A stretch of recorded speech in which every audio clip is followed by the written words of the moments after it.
මේ මම දැන් පොඩ්ඩක් කියන්න හිතුවේ දැන් මම දැන් ඉන්නේ මේ මම ඉන්නේ එංගලන්තේනේ. එතකොට මෙහෙට සාපේක්ෂව තමයි මම ගොඩක් වීඩියෝ කතා කරන්නේ මේ ලංකාව ගැන. ඒ කියන්නේ අපේ රට දියුණු රටක් කරන්න අපිට මෙහෙන් ගන්න පුළුවන් ආදර්ශ මොනවද කියලා. ඒකම ගත්තන් පස්සේ ප්‍රධාන දේ තමයි උනේ දැන් අපේ රට ගත්තන් පස්සේ අපේ රට පිරිහිලා තියෙන ක්‍රම දෙකකට. එක තමයි අපේ රටේ ආර්ථික දෙහි පිරිහීම. හරිද? ඒ නිසා තමයි ওই දුප්පත්කම වැඩි වෙලා ආදාය විෂමතාවය වැඩි වෙලා මේ ඒ හරහා එන ප්‍රශ්න කන්දරාවක් තියෙනවා. ඊළඟට තමයි සමාජයේ පිරිහීම. හරිද? සමාජයේ මිනිස්සුගේ ගුණධර්ම විනය පිරිහිලා තමයි ඊළඟට තියෙන්නේ. එතකොට ඔය ප්‍රධාන කාරණා දෙක තමයි මේ ලංකාවට වෙලා තියෙන්නේ. හරිද? ওই දෙකටම හරියට ඇඩ්‍රස් කරා නම් ලංකාව දිනුවටක් කරන්න හරිම පහසුයි. අමාරු නෑ. එතකොට ආර්ථික දෙහි පිරිහීම. ඒ කියන්නේ මිනිස්සුන්ගේ ආර්ථිකේ රටේ ආර්ථික පිරිහීමට උත්තර හොයන්න ආණ්ඩුව. හරිද? එතකොට දැන් සමාජයේ පිරිහීම තියෙනවනේ. දැන් සමාජයේ විනය පිරිහීම, ආචාර ගුණධර්ම ඒවා පිරිහීමට ආණ්ඩුවට එකසර උත්තරයක් හොයන්න බෑ. හරිද? එතකොට සමාජයේ පිරිහීම ගත්තන් පස්සේ ඒක එක ක්‍රම වලට වෙනවා. හරිද?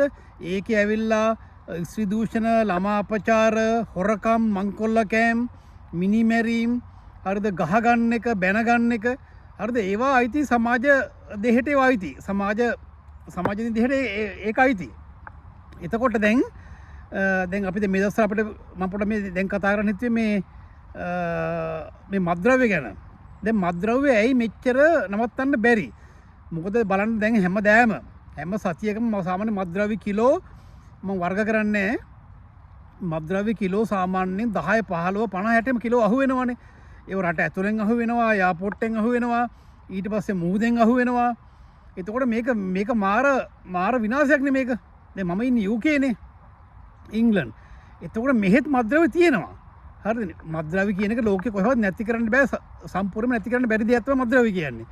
මොකද මේ මත්ද්‍රව්‍ය ජාවාරම ඒක පාලනය කරන්න හැන්ඩල් කරන්න ලෝකයේ ලොකුම සල්ලිකාරයෝ. එතකොට ඒ සල්ලිකාරයෝ කරාට ඒගොල්ලෝ මේකට ක්‍රියාකාරීව දිහත් වෙන්නේ නැහැ.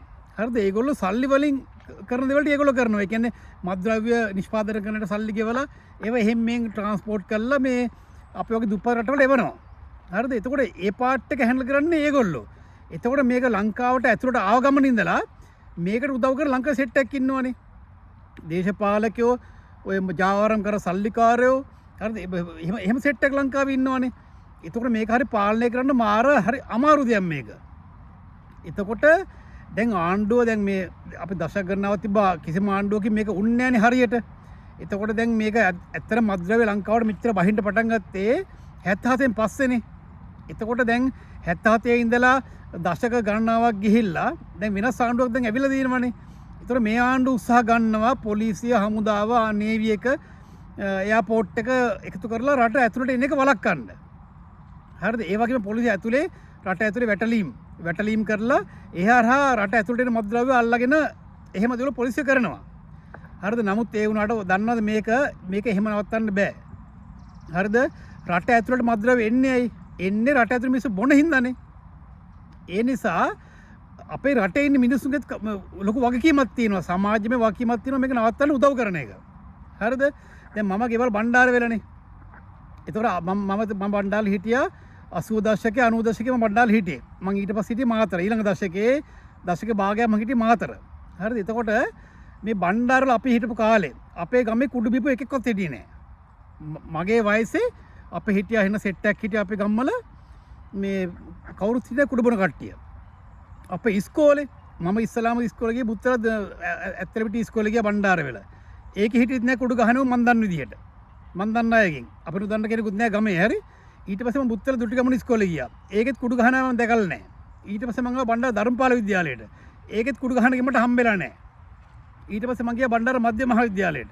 හරිද? ඒකෙත් කුඩු ගහන කෙනෙක්ව මට හම්බුන්නේ නෑ. ඊට පස්සේ මං ගියා රුහුණු මේ කැලණි කැම්පස් එකට. කැලණි කැම්පස් එකේත් මං හිටියා මාස 8ක් විතර. හරිද? ඒකෙත් මට කුඩු ගහන එකක් හම්බුන්නේ නැහැ.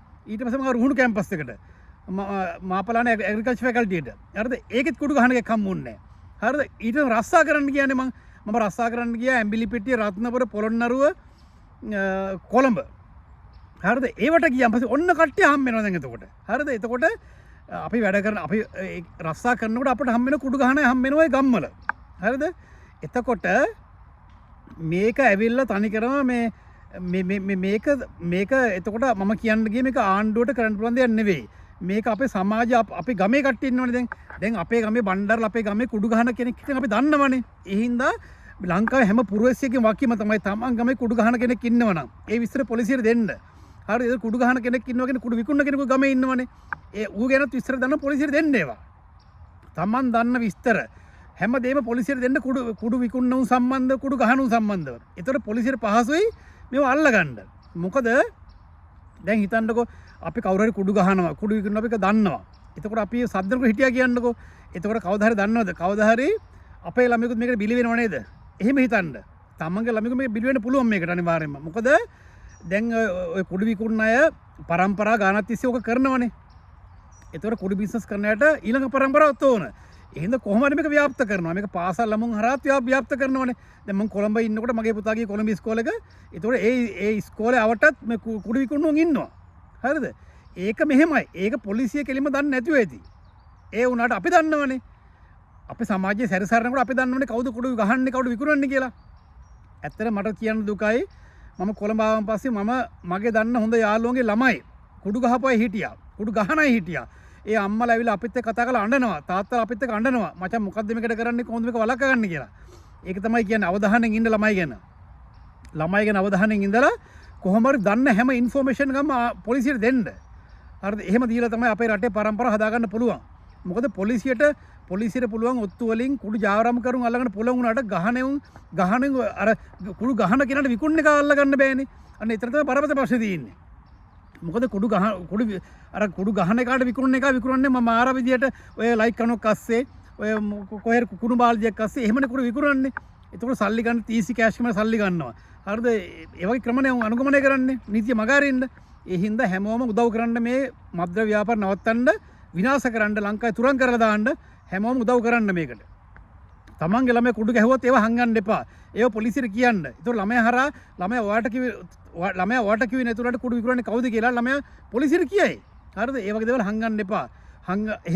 එහෙම කරලා අපි අපේ තරුණ පරම්පරාව බේරගමු. බේරගත්තොත් තමයි අපේ ඉදිරි පරම්පරාව පරිස්සම් කරගෙන අපේ මද්ද්‍රව්‍ය වලින් තොර සමාජයක් හදලා අපේ රට උඩටම ගන්න පුළුවන් වෙන්නේ එහෙම කරොත් තමයි. එහෙනම් මම කියන්නේ මේක ආණ්ඩුවකට පොලිසියට STF එකට ආමියකට නේවි එකට බාර දීලා ඉන්න එපා. මේ මර්ධන වැඩපිළිවෙලට හැමෝම උදව් කරන්න. හැමෝම අනිවාර්යෙන් මම දන්නවා හැමෝම ඔක දන්නවා. හැමෝම කටවහන් ඉන්නවනේ. හරිද? ඒ සම්බන්ධ ඔත්තු දෙන අයට ආරක්ෂා කරන එක පොලිසිය වැඩක්. හරිද? ඒව ආණ්ඩුව ඉස්සරහට කරයි. ඒ හින්දා හැමෝම සපෝට් එකක් දෙන්න මේ වැඩේට. එහෙම කරොත් අපේ රටේ මද්ද්‍රව්‍ය තුරන් කරන්න පුළුවන් අනිවාර්යෙන්ම. බැරි නෑ. මොකද එංගලන්තේ වුණත් මද්ද්‍රව්‍ය ඔය ලංකාවේ තරම් නෑ. මෙහෙත් තියෙනව නැත්තේ නෑ. ලංකාවේ තරම් නෑ. හරිද? ඒ හින්දා සපෝට් මොකද එංගලන්තේ මිනිස්සු අපේ ගමේ කෙනෙක් දැක්කොත් එහම අනිවාර්යෙන් පොලිසියට කියනවා ඒක. කියලා අල්ලගන්න බෙල්ල මුලින්ම. හරිද? ඒ හින්දා සපෝට් එකක් දෙන්න ආණ්ඩුවට පොලිසියට STF එකට හරිද? දීලා මේ වැඩේ අපි ලංකාවේ තුරන් කරමු. අපි හැමෝම එකතු වෙලා මේක නවත්තන්න වැඩ කරමු ඈ. ඕකේ. ජය වේවා.